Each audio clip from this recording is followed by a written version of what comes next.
Longtime Trojan fans recognize this guy. Mike Neal played for Little Rock from 1997 to 2001.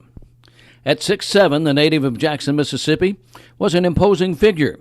These days, he's always anxious to take part in a pickup game, if time allows, like it did Wednesday night in San Marcos, Texas. But as the head athletic trainer for Little Rock's athletic program, time is not something he has a lot of. Big Mike, as he's affectionately called, wears numerous hats. Not only is he the head of a staff of 3 who oversees some 200 student athletes on campus, he's head of the department's NCAA drug testing, insurance coordinator, and the head healthcare administrator. Mike graduated from Little Rock and the University of West Alabama and has a second bachelor's degree in athletic training. But what separates him from others in his profession is his playing days. He's one of 2 athletic trainers on the Division I level who also played at that level. Well, it helped me in such a way that allowed me to be able to relate to players in certain situations, and no matter what sport also. It could be soccer, it could be golf, but to understand what a player, what an athlete is going through at certain times of the year, during training, during competition, just kind of the mental mindset of competition in itself, that allowed me to just be able to come in and relate and establish a relationship and rapport with any athlete of any sport. You've been in this profession a pretty good while. How much change have you seen in technology? Technology changes every year or two, I would say. The way things were done back when I was going through an athletic training program at the University of West Alabama are completely different than the things that we have now. A huge focus in our profession now is recovery. So there are a lot of tools and a lot of equipment that we use now as far as recovery that were not available then and probably were not even thought of back in the mid-2000s. What's the best way to treat a sprained ankle? Contrast bath. So there are a lot of different philosophies and studies that compare the two. For me personally, myself, I prefer to do a lot of ice and cold compression with an acute ankle sprain. I've had great results with that in the past and currently as well. I'm dealing with a guy with that now.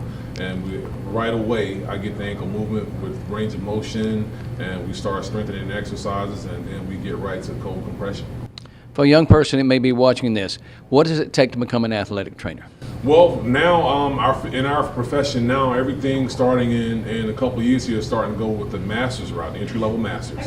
Prior to now, you could get a bachelor's in athletic training, and after that, you could become a graduate assistant or go to grad school in some other field. But now, in a couple of years, I think everything is going the entry-level master's routes. What is the worst injury you've ever had you've ever seen? Wow. Football, of course. My days of covering football, I had a wide receiver go up to catch a pass, and as he was going up to catch the ball, the defender came right across with his helmet to the forearm. And at that very instant, it was an open fracture.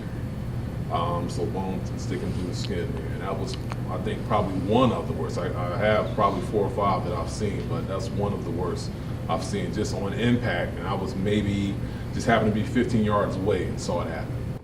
Getting away from basketball for a second, you had a little stint, a little run with the Atlanta Falcons in the National Football League. I did. I was intern there for 2 years under Ron Medlin, who's no longer there.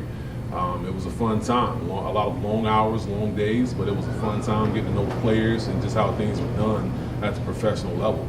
You have as good a pulse of the team sometimes as some of the coaches. Well, that goes back to being an athlete, a college athlete also, is that a lot of times I'm sitting in film right with the athletes, or I'm in meetings with the athletes, I'm in meetings with the coaches as well, discussing injuries and just listening to the game plan, because it's something that I can understand. I can understand the strategy that coach wants for this particular game and on certain players. And every now and then I'll get players ask me, how did I look out there? What did you see? How can I improve on that? We have a rather small staff, training staff here at Little Rock. What's your day like? My day normally starts about 8:30, sometimes 8 o'clock, a little earlier. I come in and make sure everything's just kind of straightened up around here, and I start answering emails, responding to messages that have been left, any kind of paperwork that needs to be done, mostly documenting injuries from the previous day, and preparing a schedule for my staff and myself going forward for the next couple of weeks.